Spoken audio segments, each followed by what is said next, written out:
Hello, everyone, and welcome to this month's online Equine Academy. My name is Bronwyn. I am one of the barn staff at Silver Fox, and today we're going to be learning all about equine nutrition. So, why is it important for us as riders to know about equine nutrition? Well, first of all, our horses are athletes. If we want our horses to perform their best, we need to ensure that they are being properly nourished and all their dietary needs are met. Additionally, there are a variety of illnesses that are a result of improper feeding. And if we want our horses to remain healthy and happy, we need to understand and meet those needs. Horses in our care are completely reliant on us to feed them properly and understand how much food they need. Okay. First, let's get an understanding of how a horse actually digests their food. So horses are herbivores, meaning they eat only plant material. Digestion starts in the mouth, and as the horse chews the food, it is broken down into smaller particles and saliva is added. It is extremely important that we get our horses' teeth looked at every year by a veterinarian to ensure that they are still able to chew their food properly and painlessly. A horse on a hay diet will chew about 40,000 times a day. So you can see how any problems with chewing could be very serious. The food then travels down through the esophagus and enters the stomach. The lower esophageal sphincter, which is a group of muscles at the end of the esophagus that gives food the final push into the stomach, acts as a one-way valve that prevents food from being regurgitated. In humans, the muscles that make up the lower esophageal sphincter are able to open when pressure builds up in the stomach. But in horses, the muscles in the lower esophageal sphincter are not able to move this way. And the low angle at which the esophagus meets the stomach are both reasons why horses are not able to vomit. So this could be very dangerous if a horse has ingested something that is toxic. The horse's stomach is very small in relation to its body size. It can only hold about 2 to 4 gallons at a time and is about the size of a football. Digesta then moves on to the small intestine, which is actually not small at all. It's referring to the size of the diameter, but the small intestine can actually be about 70 feet long. And because the small intestine is so long, but is crammed into such a small body cavity, it's very easy for it to get tangled or twisted. This is why horses are trickle feeders. They eat little amounts of food, but constantly throughout the day. When the small intestine has digesta traveling through it, it remains more rigid and will be less prone to tangling. And this is why it's so important that we are feeding our horses little but often so that their digestive system is able to function properly. Digesta then enters the cecum, which is full of microbial life. In the cecum, fermentation occurs so that horses are able to absorb nutrients. Fermentation and absorption of nutrients through the gut lining continues through the large colon. And in the small colon, water from the many digestive juices that have been secreted along the way will be reabsorbed. And further along the small colon, fecal balls will begin to form. The rectum is a storage area for all the waste that has been accumulated, and it is stored there until it can be excreted. Okay, moving on. So what factors determine how much a horse should eat? Well, every horse is different and will require different amounts of feed. And when deciding how much to feed your horses, I would always recommend consulting with a veterinarian or an equine nutritionist because they can give you personalized advice based off of your horse. Some factors that they might look at, one of them would be size. So our smallest pony, Timbit, will require a lot less food than one of our larger horses, Leo, purely because of the difference in size. If a horse needs to lose weight, they'll obviously require less food than a horse that should be gaining weight. Another factor that could change the amount of food your horse needs is any previous knowledge about their body type.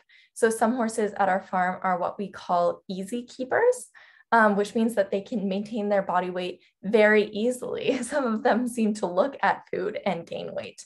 Other horses can be hard keepers, meaning they struggle to gain weight even though they are eating constantly. Additionally, time of year will also affect a horse's diet. To maintain body heat in the coldest winter months, which we definitely get a lot of here, it is estimated that the average horse will need about a 25% increase in energy intake. Okay, moving on to forage. Forage is the foundation of the equine diet. It's going to be the primary source of all energy, protein, vitamins, minerals, and fiber in your horse's diet. The average horse should have about 1.5 to 2% of their body weight in forage daily. For example, if a horse weighs 1,000 pounds, they should be eating 15 to 20 pounds of forage daily. And at least 50% of a horse's diet should be forage, but horses can definitely live on a 100% forage diet. Think of horses living in the wild whose diet would just be made up of plants that they're able to find. Forage also gives horses the opportunity to graze. In the wild, horses would naturally be roaming and grazing all day. And horses who aren't able to chew constantly on forage can demonstrate stress behaviors like wood chewing or pacing. So being able to graze reduces boredom and will keep your horse happy. During the warmer months, pasture is a great source of food for our horses. So during the winter months, however, our pastures are going to be covered in snow. So we have to feed our horses different types of forage. Food that horses can get in pastures can be divided into two main groups. So we have grasses and legumes. Grasses are typically higher in fiber, but lower in energy and protein than legumes. A mixture of different types of grasses in a pasture will provide a variety, more variety in the types of nutrients that your horses can get. Some types of grasses include timothy grass, brome grass, and orchard grass. And the most common legumes are alfalfa and clover. If you live in an area where horses do not have access to pasture grasses and legumes in the winter, then it's really important that you are reintroducing them back to pasture slowly in the springtime. Spring plants are higher in non-structural carbohydrates like sugars.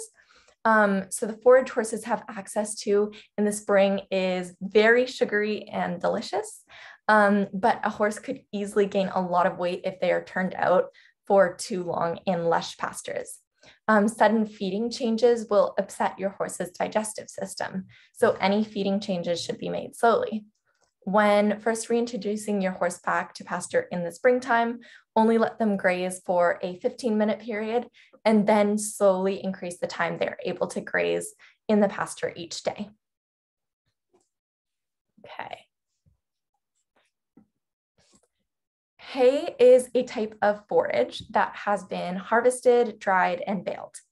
It is a great replacement for fresh grasses and legumes in the winter when pastures are covered in snow or when a horse is in their stall.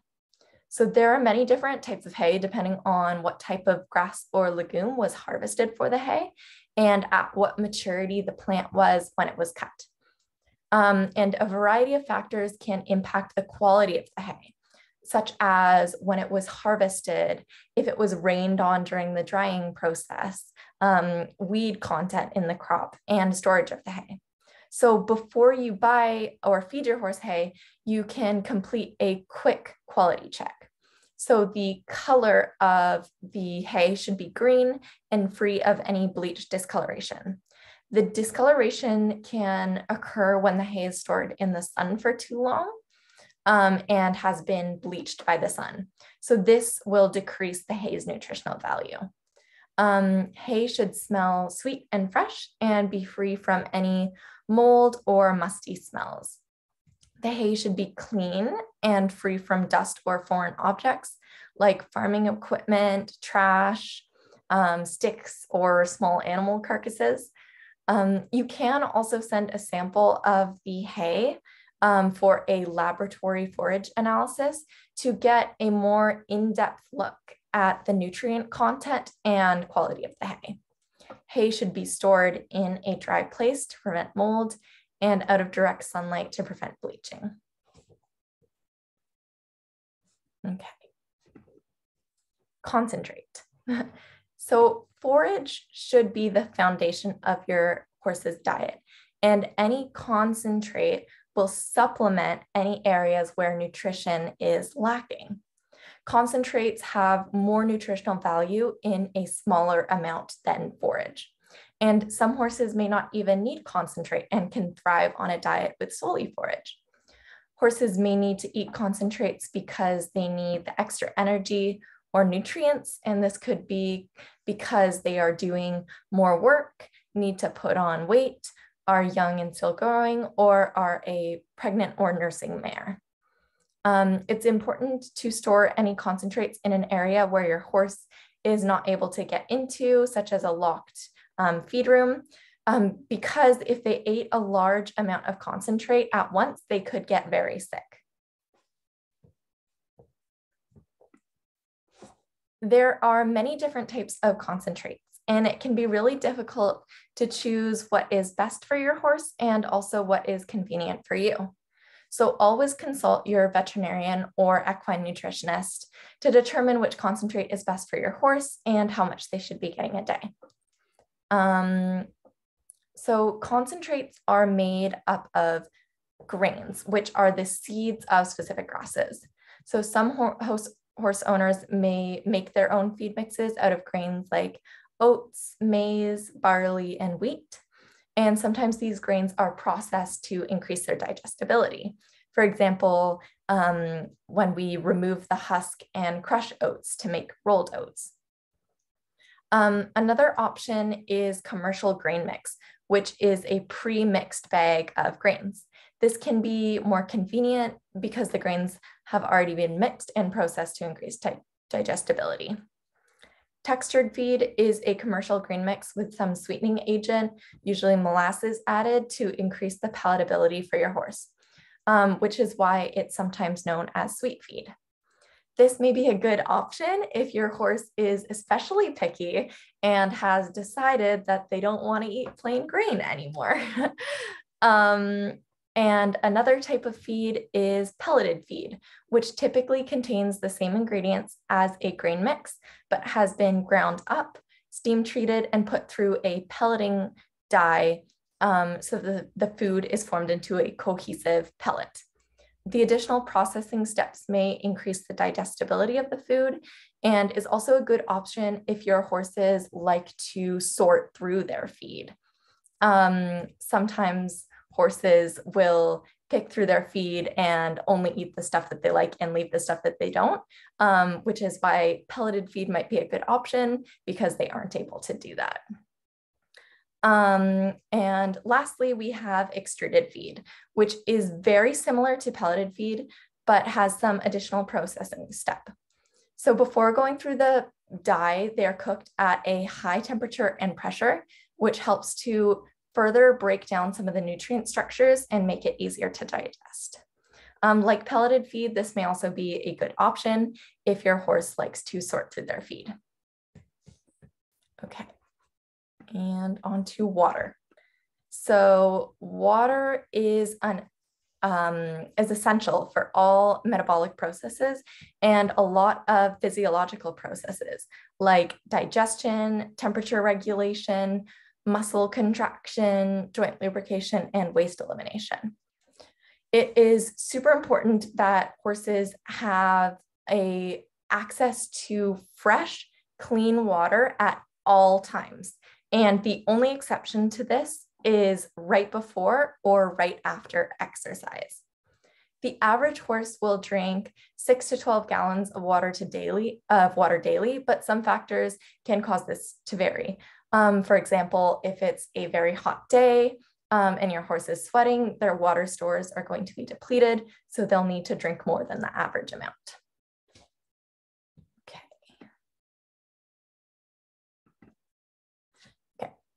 Salt is a very important nutrient for horses, and it goes hand in hand with water. If you were stranded on a boat in the middle of the ocean, you know that drinking salty ocean water will make you more dehydrated. But why is that? It's because when the level of sodium in our body is increased, we want to drink more water to dilute the sodium so that the levels remain balanced. However, the opposite is true as well. So if we have less sodium in our body, then we will be discouraged from drinking more water so that the sodium does not become more diluted. And the same is true for horses. If they don't have enough sodium in their diet, they will not be drinking enough water. And we can rectify this problem by providing our horses with salt. Some ways that this is typically done is by putting a salt block or salt lick in your horse's stall or paddock, or top dressing their feed, so just sprinkling on top some salt. Some salt blocks also have other trace minerals added. Okay. Horses do not need treats, but as riders, we definitely love to spoil our horses. So if you are going to feed your horses treats, they should be fed sparingly. Treats are higher in sugar and energy than normal feed, and if fed in excess, they will lead to weight gain. So 1 or 2 small treats after a ride is definitely enough. And additionally, you always want to check to make sure that your treat is safe for horses. And unless it is your horse, it's super important to always ask before giving a horse a treat. Even if it is horse safe, some owners may not want their horses to be fed treats for a variety of reasons, like not wanting their horses to gain weight, if their horse is aggressive and may bite when taking treats, or if their horse has any allergies.